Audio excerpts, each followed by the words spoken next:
পোলাও রান্না করবো আজকে আমি। আসসালামু আলাইকুম আমার প্রিয় আপু ভাইয়ারা, সবাই কেমন আছেন? আশা করি ভালো আছেন।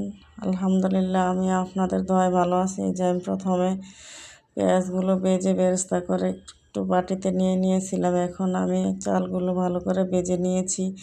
এখন আমি দিয়ে দিব একটু আদা রসুন বাটা, তারপরে আমি দিয়ে দিলাম তেজপাতা, আর আমি এখন দিয়ে দিব গরম মশলা, কিছু এলাচ, দারচিনি, তারপরে লবঙ্গ, গোলমরিচ সব কিছু আমি এখানে দিয়ে দিব।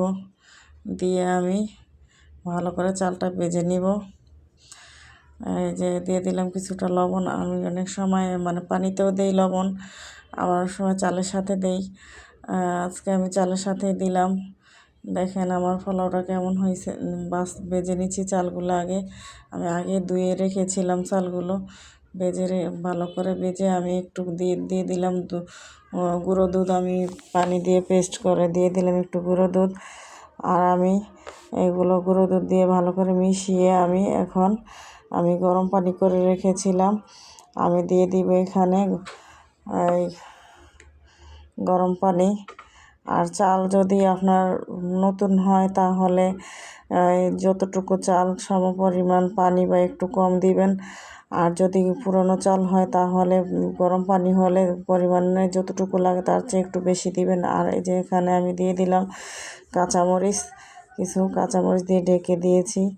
এই যে আমি পোলাওটা দেখেন কত সুন্দর হয়েছে। আমার ভিডিওটা যদি একটু ভালো লেগে থাকে তাহলে একটা লাইক, কমেন্ট, শেয়ার করে পাশে থাকবেন। সবাই সবার পাশে থাকতে হবে। কারো সাপোর্ট ছাড়া কেউ বড় হতে পারবে না। আপনাদের সাপোর্ট ছাড়া আমি বড় হতে পারবো না বা আগাইতে পারবো না। আপনাদের একটা লাইক কমেন্টে আমি অনেক উৎসাহ পাই সামনে ভিডিও করার জন্য। এখন আমি দিয়ে দিলাম উপরে বেরেস্তা। আর দেখেন আমার পোলাওটা কত ঝরঝরে হয়েছে। আমি একটু পোলাওয়ে তেল কম দিই, যেহেতু বাচ্চারা খায়। পোলাওয়ে তেল অতিরিক্ত বেশি হয়ে গেলে বাচ্চারা খেতে পারে না বা খাওয়াও ভালো লাগে না খেতে।